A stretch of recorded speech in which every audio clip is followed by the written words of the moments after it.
Good evening. Donald Trump ने आपको warning दी है और आपको वार्निंग देते समय किस लाइन में रखा है आपको पता है? मेक्सिको, क्यूबा, ग्रीनलैंड, ये तो बोल रहे हैं कोलंबिया, ये बोल रहे हैं कि हम ये कंट्री को तो हम लोग ले ही लेंगे। We are thinking to get this countries. अब ये country, these are maximum countries are near America, ठीक है? साउथ अमेरिका और अमेरिका के आसपास में रहने वाली कंट्रीज को कब्जा करने की बात कर रहे हैं डोनाल्ड ट्रंप। बट उसमें लिस्ट में एक नाम है इंडिया का। अब ये भाई साहब की इतनी हिम्मत हो कैसे रही है मालूम नहीं। And he is taking India at a global level, जहाँ पे इन्होंने वार्निंग दिया है कि आप रशिया से ऑयल लेना बंद करिए।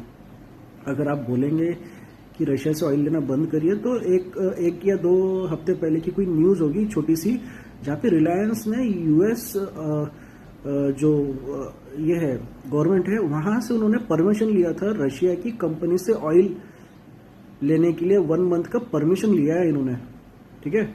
और कोई कंपनी नहीं है इंडिया की शायद से, जितना मेरा नॉलेज है, मैं एक कॉमन मैन हूँ तो मैं एज अ इन्वेस्टर बात कर रहा हूँ, जितना मेरा नॉलेज है, और कोई कंपनी नहीं है कि जिसने रशिया से ऑयल लेने के लिए यूएस की परमिशन ली है, वो भी 1 महीने की।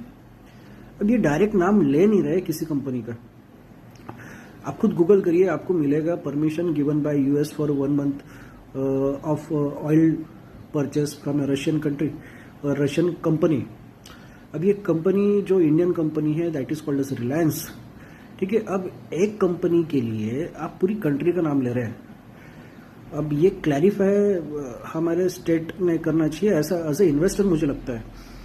अब इसका इम्पैक्ट इतना ह्यूज है ना कि एफआईएस ने इतना धड़ल्ले से सेल आउट किया है कि इन्वेस्टर बाय भी करेगा तो भी वो लॉस में रहेगा।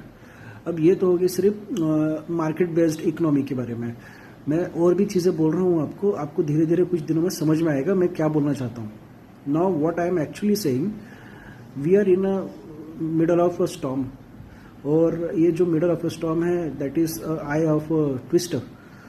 यहाँ से आपको पूरा क्लियर दिख रहा है कि सब कुछ यहाँ वहाँ तहस नहस हो चुका है। अब यहाँ पे आपके डाटाज उतने मैच नहीं कर रहे क्योंकि एक आदमी ने मन बना लिया है कि आपकी बिकवाली करके रहेगा। अब पहली चीज़ तो ये आदमी की इतनी हिम्मत बढ़ गई, and he is a king of a world. तो आपको सोचना चाहिए कि किंग ऑफ ए वर्ल्ड आपको क्यों टारगेट कर रहा है पूरी दुनिया में, स्पेशली साउथ ईस्ट एशिया में। वो आप पे ऑयल का परचेस करने का प्रेशर इतना बना क्यों रहा है? And if the crude oil is at $57 per barrel, तो ये तो सबसे सस्ता तेल है, हम खरीद क्यों नहीं रहे हैं? ये भी तो पूछना पड़ेगा।